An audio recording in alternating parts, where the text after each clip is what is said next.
Hello, students. Welcome to the topic of constructivism. So, we're going to talk about constructivism, the last school of thought that in our conversation from different mercantilism, laissez faire, all these schools of thought we talked. Constructivism is the last school of thought I want to discuss before we move on to the production structure, the financial structure, and other things of the global inequality. Now, what is constructivism? So 4 points I want you to write it down so you understand. The first one is clearly ideas and norms and identities of groups are socially constructed. So ideas, what is ideas? Democracy is an idea, right? And a non-democratic regimes, a democratic regime, and constitution in the United States is an idea how to run the government. These are ideas. Many things in political science is an idea. So ideas and norms, they said. What is norms? These are unwritten codes of behaviors. Norms are in an institution. And say, for example, I give this example. If you are a soccer player and in a soccer ground, when you're running to score a goal, you could shoulder the opponent, right? But in the same two people in a classroom, when they're debating an issue, you can't shoulder them. You're not supposed to, because it's an unwritten code of conduct, how you behave in an educational institution. In a soccer field, it's different. I've also noticed that coming from another country, in America, when you enter an elevator, you all turn towards the door, right? Where does it say? It is not a written rule, but everybody watches others do, and you automatically turn towards the door to not to be so close in space. In other cultures, space is not so respected, so they wouldn't turn towards the door or anything. So you have to understand norms. These are norms. Institutions have norms. And the ideas we talked about, like democracy and other ideas, economic ideas, we will be talking soon in this class. These are, and identities of groups. The group's identity will be like American. Some people feel like Christian identity, right? And the white nationalists feel like their white race identity.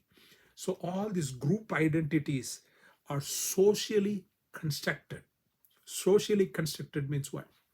It is created by socially. It's not out there. It's not like existing. We create them. Humans and groups, we create them.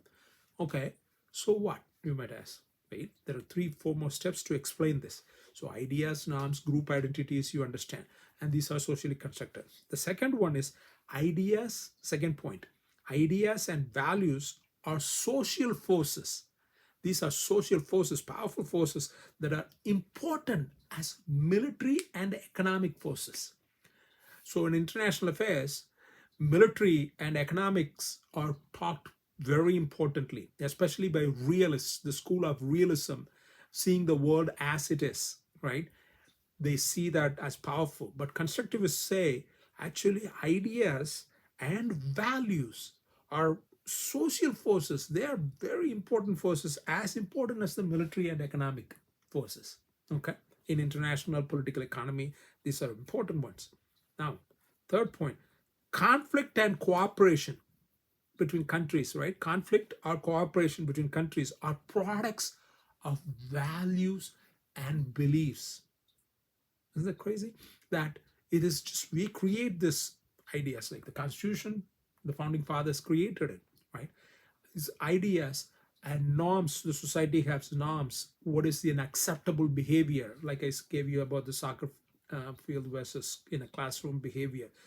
All this we create, and this plays a role in conflict and cooperation between countries.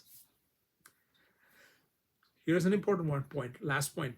Some international political changes are driven by changes in the beliefs and identities of actors over time.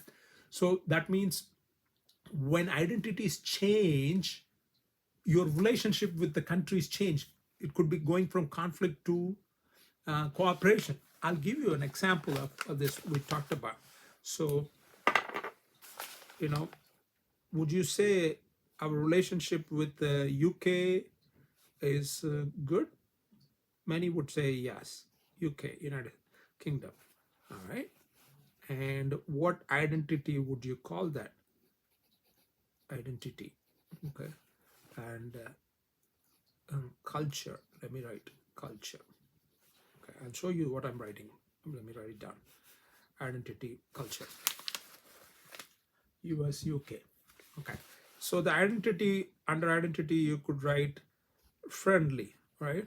Friendly. It's friendly relationship. And under culture, you could write that is a Kantian culture. That means Immanuel Kant. It's cooperation. All right. Used in UK if you take. But guess what? What if I put this time period is 1776?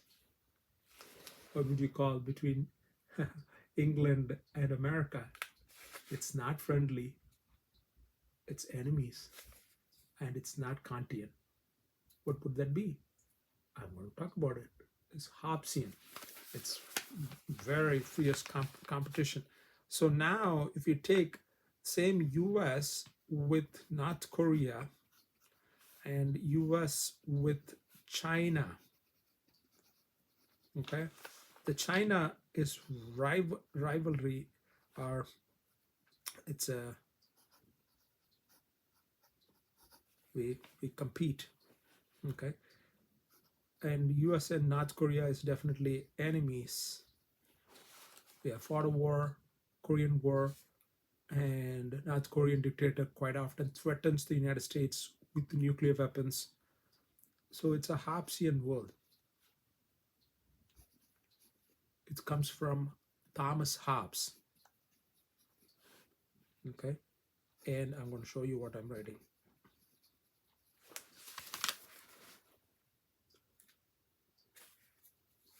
Lockean means, you know who I'm talking about, John Locke. That's right, Lockean world.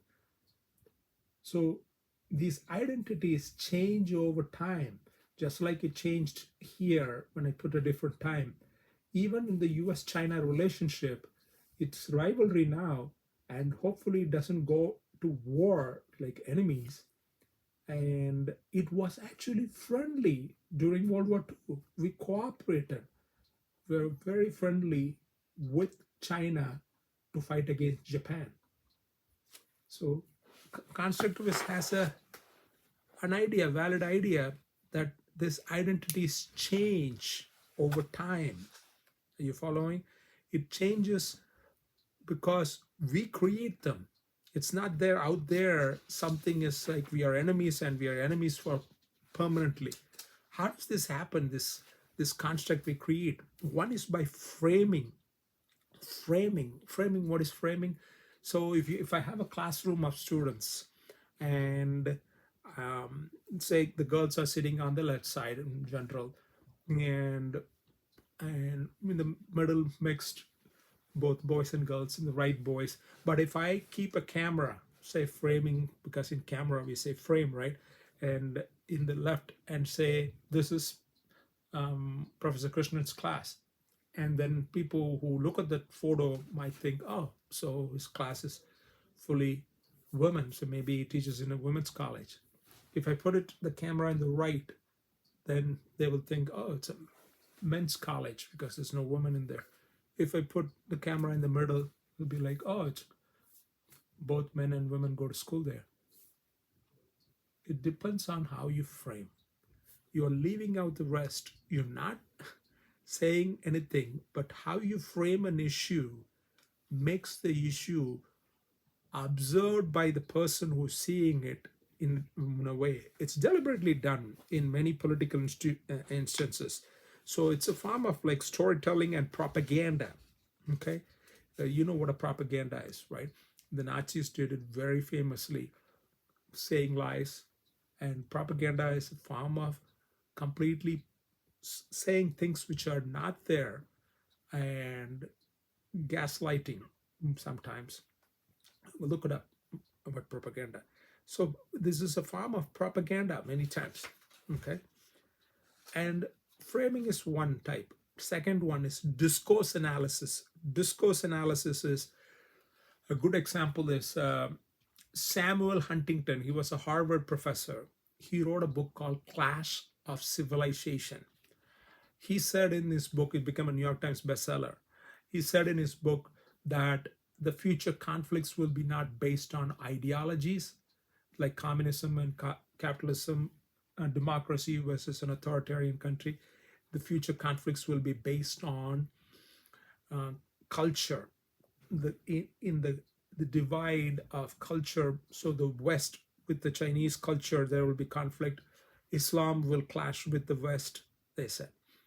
And in 9/11 happened, you know, it was Islamic terrorism that many started to believe, oh, Samuel Huntington is right, that it is happening. The 21st century, it was 9/11 happened on 2001, at the beginning of the 21st century. So it is what we create, and when we see discourse analysis, then the discourse of the rest of the time.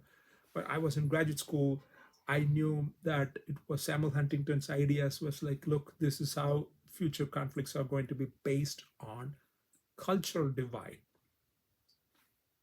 And it's not necessarily true. It is ideas we create and make us see through that lens. It's like seeing the world through that lens. I'll give you a third one. So we talked about framing, we talked about discourse analysis with example, and the third one is metaphors. We use metaphors and analyzing metaphors and categories. Acronyms have so much power when it catches on. It's like going viral, and it goes with it and brings ideas. There was a scholar who in 2010 put Portugal, Italy, and Greece and Spain, Portugal, Italy, Greece, and Spain into pigs, PIGS, the first letters of them, and they lumped together, and because their economy is doing bad. And then he added Ireland as well, pigs, IPIIGS. Guess what? Ireland was already having economic problems because it was clubbed to the pigs, because the word itself pig. Then its economy got worsened. Economy got worsened. How we create ideas, or how what we say has power. Especially another example is chief economist. He is a former chief economist of Goldman Sachs, created this acronym called BRICS, BRICS.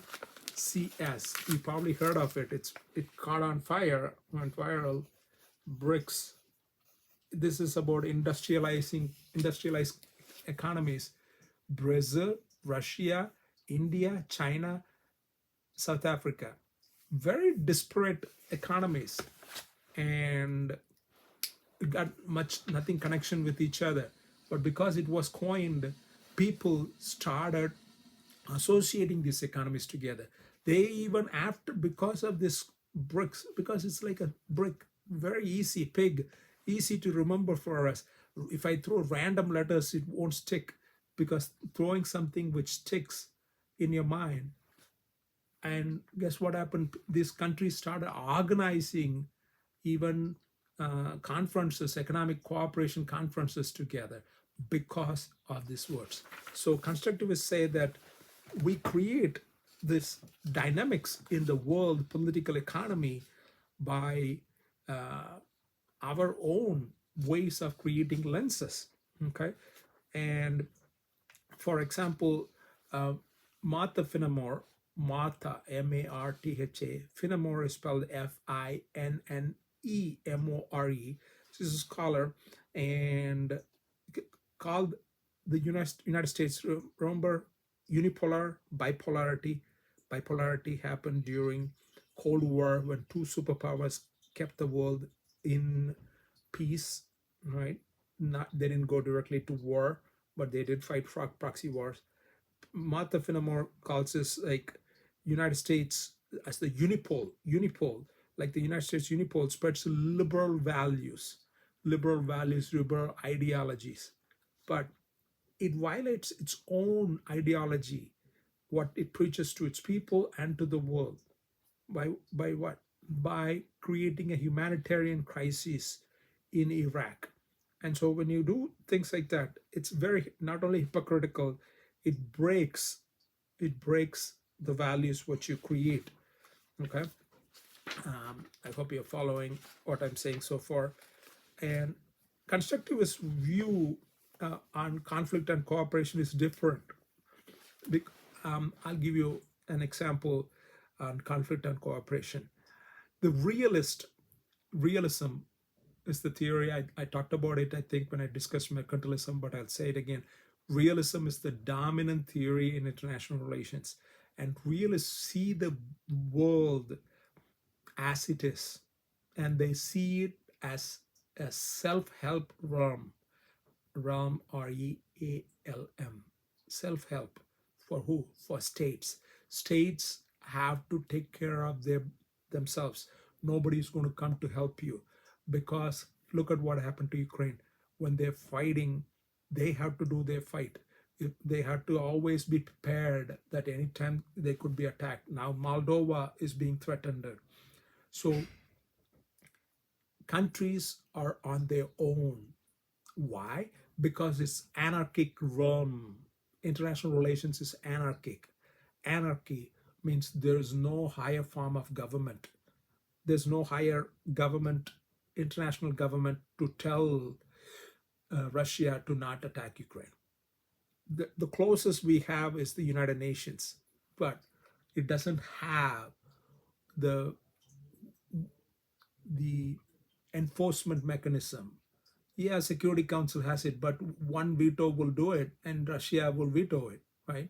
Security Council, all 5 states, which are permanent members, have to vote, agree to do something. So Russia is one of the state, and if it vetoes, then they don't have power to do anything, to send military force. Russia is not going to support voting to send military against itself. Self-help realm, anarchic, are two ideas. The realists see the world that it is anarchic. There's no higher authority.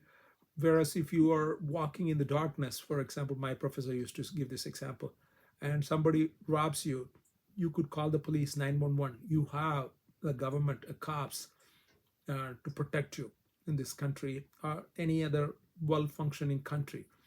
Whereas in the international relations, when a country is attacked, when a state is attacked, it needs to be using its own force to defend itself. It doesn't have somebody to come to help them. Are you following? So that's what realists say. But let's see what constructivists say on that.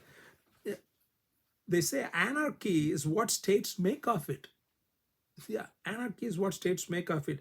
Self-help world only because over time states have come to believe that self is a consequence of anarchy. Because states started to believe, okay, because it's anarchic, I have to be on my own to protect myself. So this is being perpetuated as it's a self-help. But you could function together, work together. Constructivists believe conflict and cooperation is all what we make of.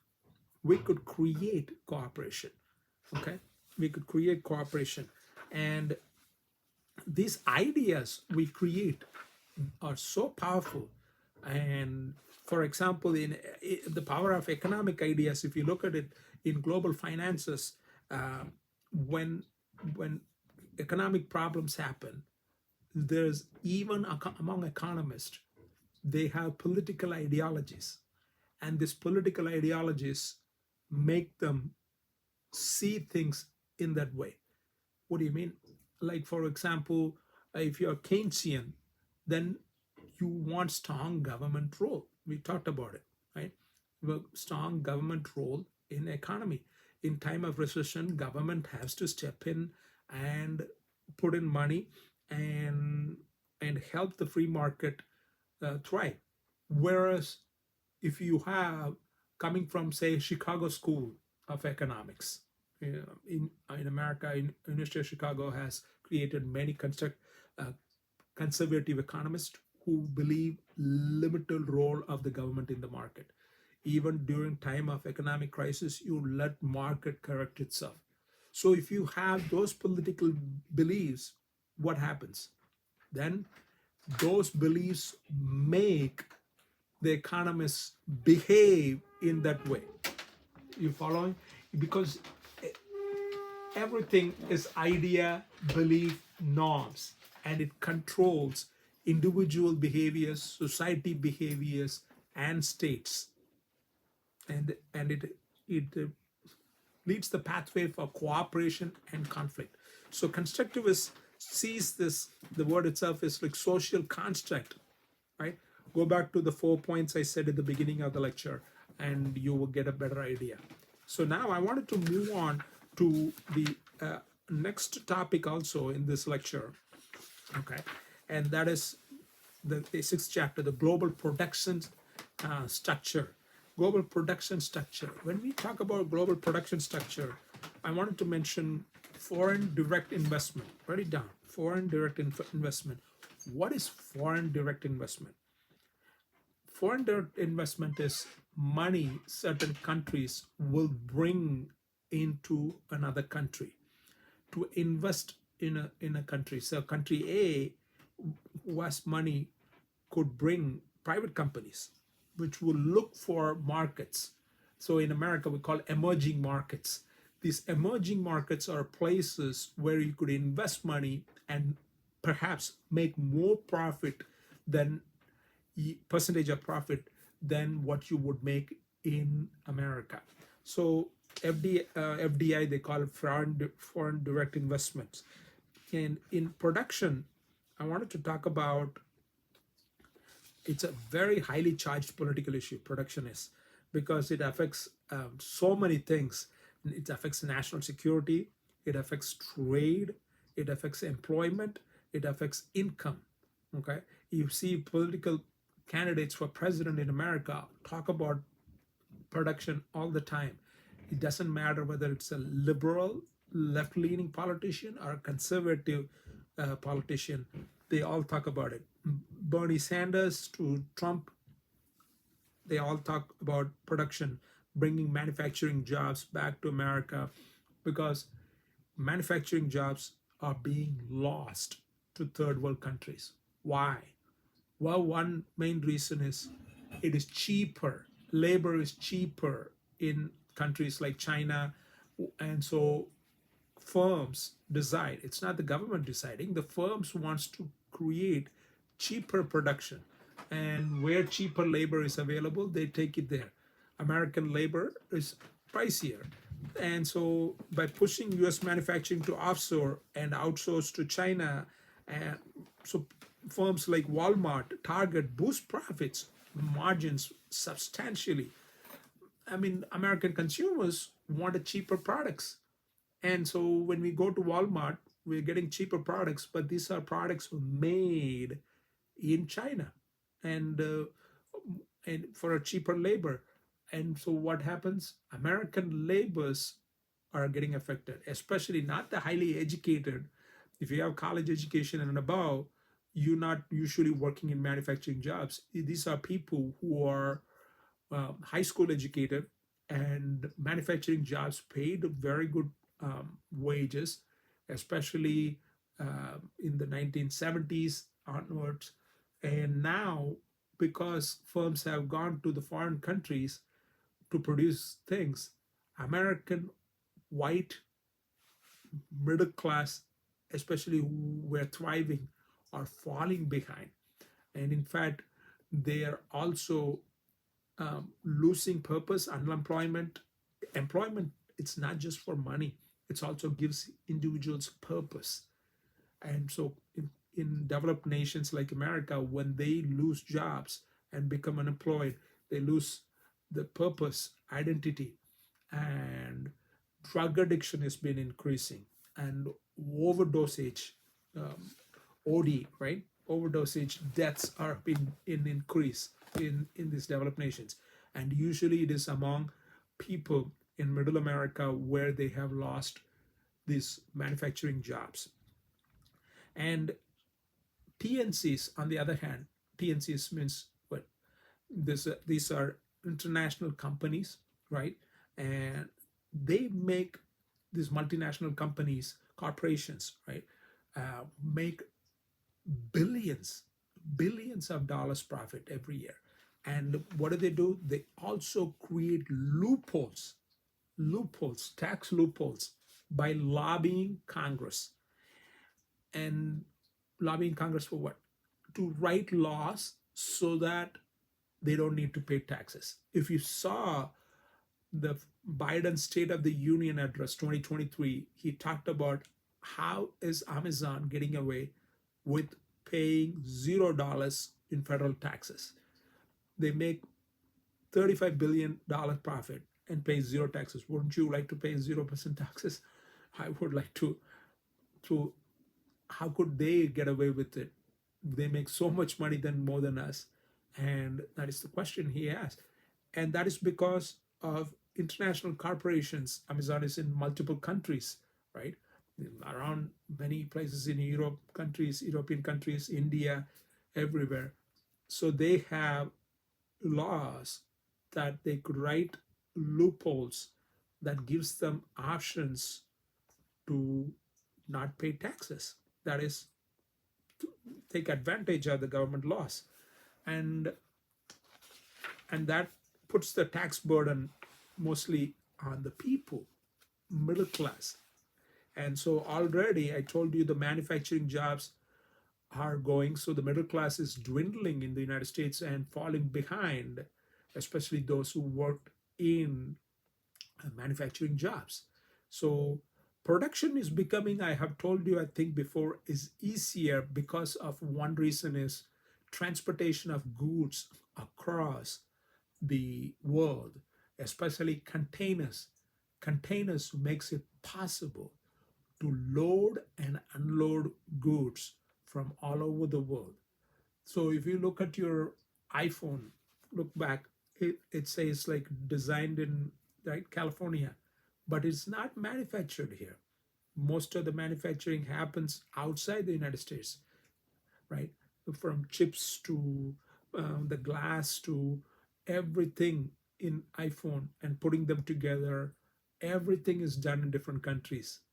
So multiple countries are involved in manufacturing of a phone, which most people in those countries which are manufacturing cannot afford, literally an iPhone.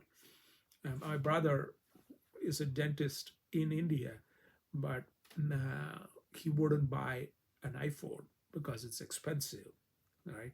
Here, people just have it because I guess they give for monthly minimum payments, but it is expensive product and it is produced for developed nation people to consume and rich people in developing countries, of course, but mostly everybody in developed nations, but it is manufactured in developing countries because the labor is cheaper. Now, let's talk about other things. Um,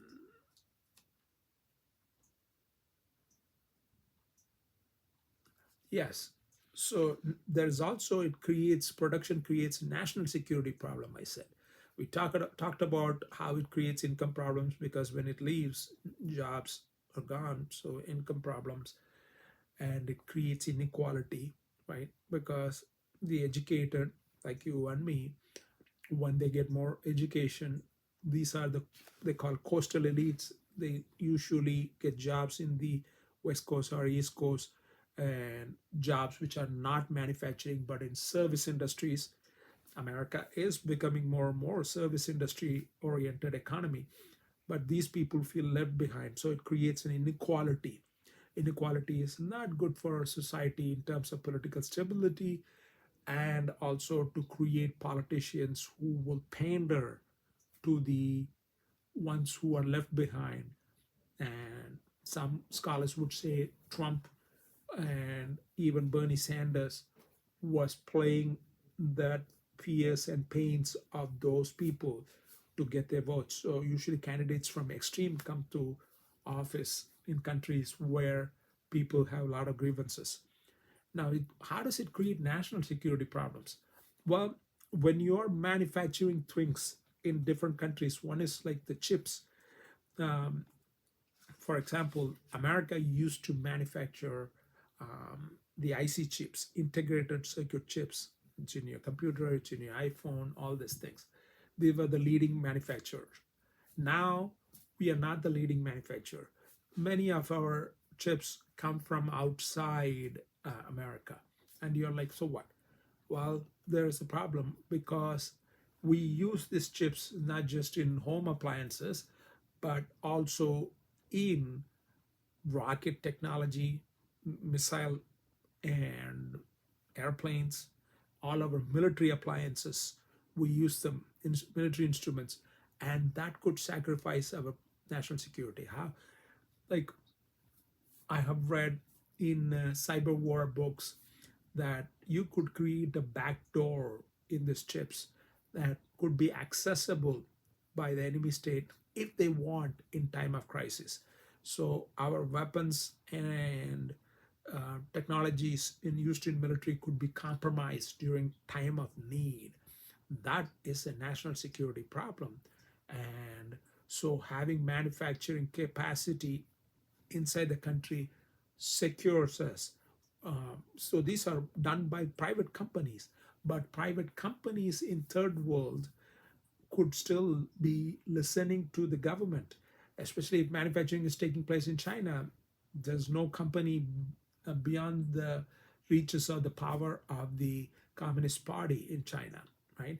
And Taiwan, which is capitalistic, produces enormous amount of chips to the world. So accountability to create a national security problem, we need to manufacture products here. That's one solution. Let's see. Okay, I think I talked about many of the important issues I wanted to talk. Production materials and manufacturing. Okay, and now relations between these huge companies and states are getting high tense because of foreign policy issues, and so there are cooperation between these different actors, that is state actors and companies, are not so well, and depending on the states.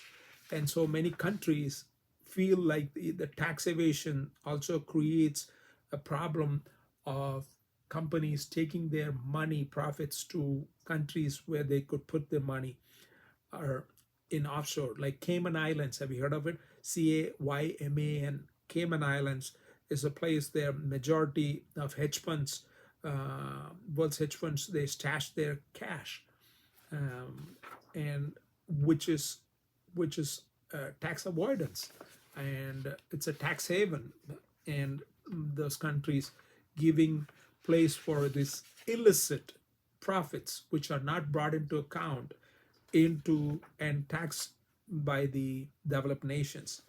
Okay, I think I will stop the lecture with this, and I will see you in the next lecture. Okay, thank you.